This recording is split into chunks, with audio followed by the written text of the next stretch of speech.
नमस्कार प्रिय सनातनी साथियों, स्वागत है आपका एक और नए वीडियो में। देखिए, इस वीडियो में हम लोग जानेंगे कि 40 से 45 साल की उम्र में भी कैसे पूजन पाठ सीख सकते हैं। बहुत लोगों का कमेंट आ रहा है या मैसेज कर रहे हैं कि कुछ ऐसा तरीका बताइए जो 40 से लेकर 60 साल की उम्र के पंडित जी लोग जो जुड़े हुए हैं आपके चैनल से, वो लोग कैसे अभ्यास करें, कैसे अपने मन को पढ़ाई में लगाएं, यानी कि नए नए मंत्रों को सीखें, या क्या यह संभव है कि मंत्र सीखा जा सकता है इस उम्र में। तो देखिए, सबसे पहले ध्यानपूर्वक समझिए कि उम्र का क्या दोष होता है। जब आपका एक उम्र गुजर जाता है, उस समय क्या होता है कि आपका जो दिमाग है एक जिम्मेदारियों की तरफ बढ़ जाता है। यानी कि आप परिवार में जुड़ जाते हैं, बहुत तरह के खर्चे होते हैं, कमाने की चिंता होती है, ऐसे बहुत प्रकार की चिंताएं हमसे जुड़ जाती है, जिस कारण से क्या होता है, पढ़ाई हमसे बहुत दूर हो जाता है। लेकिन वही दूसरी तरफ देखेंगे, जो व्यक्ति नियमित अभ्यास करते हैं, ठीक है, जो नियमित पढ़ना चाहते हैं, चाहे वो किसी भी उम्र के हो, वो एक अच्छा अध्ययन करने वाले विद्यार्थी हो सकते हैं। अब आपको यहाँ क्या ध्यान रखना है कि क्या आप भी मंत्र सीख सकते हैं, क्या आप भी पूजन इत्यादि सीख सकते हैं, या बढ़िया से मंत्रों का उच्चारण कर सकते हैं। तो इसका जवाब है बिल्कुल हाँ। 7 तरीके आपको इस वीडियो में बताए जाएंगे, जिसके माध्यम से आप एक बढ़िया पंडित की तरह मंत्रों का उच्चारण कर सकते हैं और विधिवत तरीके से कहीं भी पूजन पाठ करा सकते हैं। देखिए, सबसे पहला जो पॉइंट है, आपको छोटे मंत्रों से शुरुआत करनी है। जी हाँ, आप कहीं भी पूजन पाठ कराने जाने से पहले आप अपने घर पर बैठ करके छोटे छोटे मंत्रों का अभ्यास कीजिए। पहले ही कहा नहीं गया है, पहले ही मोटा ग्रंथ लेकर के बैठ जाएंगे तो आप उसे देख कर ही डर जाएंगे और नहीं पढ़ पाएंगे। इसीलिए पहले पतले पतले ग्रंथों से अध्ययन प्रारंभ करना चाहिए। वैसे ही पहले बड़ा मंत्र याद मत कीजिए, नहीं पढ़िए, पहले छोटे छोटे मंत्रों का अभ्यास कीजिए। छोटे छोटे कौन कौन से मंत्र होते हैं, जैसे आप यह पढ़ सकते हैं, मंगलम भगवान विष्णु, मंगलम गरुड़ध्वज, मंगलम पुंडरीकाक्ष, मंगलाय तनो हरिः। इस मंत्र का अभ्यास कर सकते हैं। सर्व मंगल मांगल्ये शिवे सर्वार्थ साधिके, शरण्ये त्र्यंबके गौरी नारायणी नमोस्तुते। इस प्रकार के मंत्रों का, जब छोटे छोटे मंत्रों का अभ्यास करेंगे तो आपके अंदर कॉन्फिडेंस आएगा। कॉन्फिडेंस कैसा आएगा कि आप जो मंत्रों का उच्चारण करेंगे तो आपके अंदर इसलिए कॉन्फिडेंस आएगा कि अब आपको पढ़ने आ रहा है। ठीक है, जब तक मन में यह पैटर्न नहीं बने कि हमें पढ़ने आ रहा है या हम कुछ कर रहे हैं उसका रिटर्न अच्छा मिल रहा है, तब तक जो हमारा मन है वो अच्छे कार्यों में नहीं लगता है। ठीक है, तो ये पहली बात हो गई। दूसरी बात हो गई कि आपको वर्णों का अभ्यास करना है। वर्णों का अभ्यास समझते हैं, आपको नियमित अ,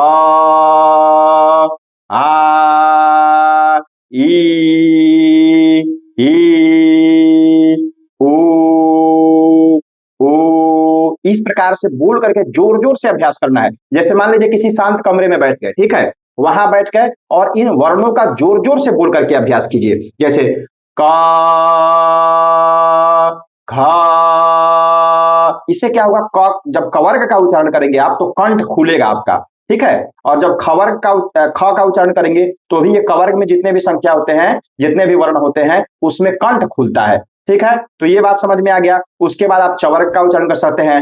च, छ, तालु से उच्चारण होता है। उसी प्रकार से सभी वर्णों का आपको विधिवत तरीके से प्रतिदिन अभ्यास करना है। और इसमें एक चीज और जोड़ सकते हैं, जैसे मान लीजिए आपके तरफ पेपर आता होगा या आपके घर में कोई पुस्तक या किताब होगा हिंदी का, उसको देख करके पहले जोर जोर से बोलने का अभ्यास कीजिए। क्योंकि हिंदी अगर आपको स्पष्ट से पढ़ने आ गया तो फिर आपको कहीं भी दिक्कत नहीं होगी। तो आप नियमित कोई पेपर हो, अखबार हो, या फिर घर में कोई धार्मिक किताब हो, कोई पुस्तक हो, तो उसको आप जोर जोर से बोल करके पढ़ने का अभ्यास कीजिए। जैसे मान लीजिए बहुत लोग पढ़ते हैं, पढ़ते पढ़ते शब्दों को खा जाएंगे और स्पीड में बोलने लगेंगे। स्पीड में नहीं बोलना चाहिए, सामान्य तरीके से बोलिए, शुद्ध उच्चारण के साथ बोलिए। ठीक है, तो ये दूसरा तरीका हुआ। तीसरा तरीका, अब आपको क्या करना है, जब इतना आप अभ्यास कर लिए उसके बाद वैदिक मंत्रों का अभ्यास करना है। वैदिक मंत्र कौन सा, छोटा छोटा वैदिक मंत्र, जैसे देवस्य त्वा सवितोः प्रसवे स्विनोर्बाहुभ्याम पूषणो हस्ताभ्याम।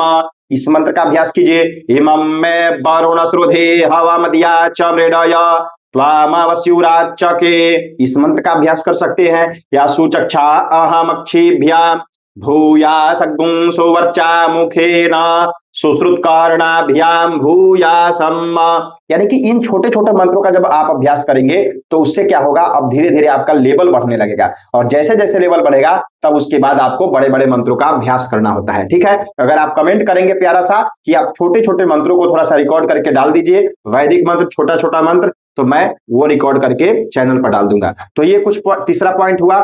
चौथे पॉइंट में आपको ध्यान रखना है कि विधियों का ज्ञान होना चाहिए। विधि का ज्ञान समझते हैं, कौन सी पूजा कैसे कराते हैं, किस पूजन में क्या क्या सामग्रियां होती है, कहाँ किस प्रकार से सामग्रियों की व्यवस्था की जाती है, इन सब का ज्ञान कैसे होगा आप हमारे चैनल पर देख सकते हैं, बहुत सारी वीडियो उपलब्ध है। या फिर आप कोई आचार्यों के साथ जाइए, ठीक है, किसी ना किसी आचार्य के साथ जाएंगे तो वह आपको सिखाएंगे कि कैसे वैदिक मंत्रों का उच्चारण करना है, या जो वो उच्चारण करते हैं वो विधि व्यवस्था जो करते हैं कम से कम वह देख करके आप सीख सकते हैं। ठीक है। पांचवी बात, देखिए मोबाइल आपके पास उपलब्ध है, आप किसी का भी वीडियो देखिए, उसको स्लो करके देखिए। जैसे मान लीजिए हमारे ही चैनल पर इस प्रकार की वीडियो उपलब्ध है, वैदिक मंगलाचरण कैसे सीखे, वैदिक मंत्रों का उच्चारण कैसे करें, इस प्रकार की वीडियो हमारे चैनल पर उपलब्ध है, आप जाकर के देखिएगा।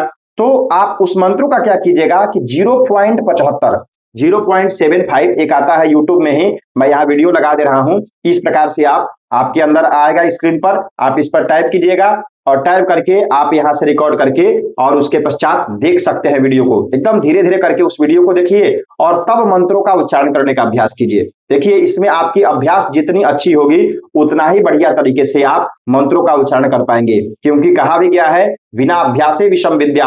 आप कितना भी वीडियो देख लीजिए, जब तक आप उसको एक्शन में नहीं लाएंगे, ज्ञान हम सभी के पास होता है कि सुबह एक्सरसाइज करना हमारे लिए फायदेमंद है, लेकिन करते कितने लोग हैं?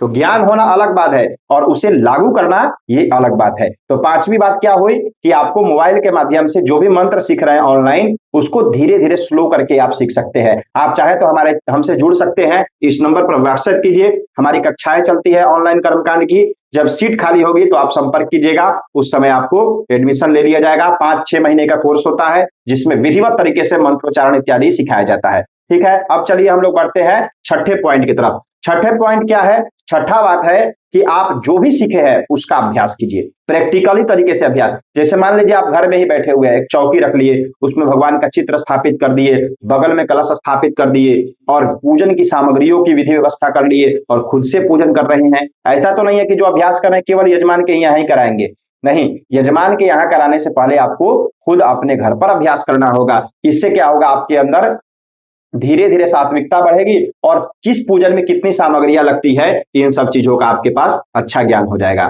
ठीक है। सातवीं और सबसे महत्वपूर्ण जो बात है वह मंत्र अभ्यास में आपको ध्यान रखना है कि किसी एक देवता की आराधना कीजिए। जी हाँ, चाहे वो आप संध्या वंदन तो सबसे उत्तम है, सबसे उत्तम अगर कोई चीज है तो संध्या वंदन हर ब्राह्मण को करनी चाहिए। गायत्री का जप कर सकते हैं, इससे क्या होता है, बुद्धि तीव्र होती है। एक चीज ध्यान रखिए, हम एक जिस विद्यालय में अध्ययन करते थे वहां एक गुरु जी का मतलब कह सकते हैं आप कि चयन हुआ था केवल मैथ पढ़ाने के लिए। ठीक है, गणित के एक अध्यापक का वहां पे नियुक्ति हुआ था, लेकिन वो जब देखे उस गुरुकुल में आए तो बहुत से टीचर लोग जो अध्यापक लोग थे वो लोग पढ़ा रहे थे संस्कृत मंत्रों का और विद्यार्थी का उच्चारण कर रहे थे, तो उनके अंदर भी जिज्ञासा हुई कि क्या हम सीख सकते हैं, और उनकी उम्र 45 साल थी। ठीक है, तो उन्होंने जमकर अभ्यास किया, इतना अभ्यास वो किए, इतना पढ़े कि समझिए कि सब गुरुजी लोग जितना उस विद्यालय में थे उन सभी के बराबर में उनका भी नॉलेज हो गया, या कह सकते हैं कि कुछ लोगों से उनका ज्ञान और भी अधिक हो गया। जी हाँ, मैं बात कर रहा हूं, एक हमारे गुरुजी हैं जिनकी पुस्तक है दुर्गा पूजा प्रकाश, जो आप लोगों के बीच प्रचलित है।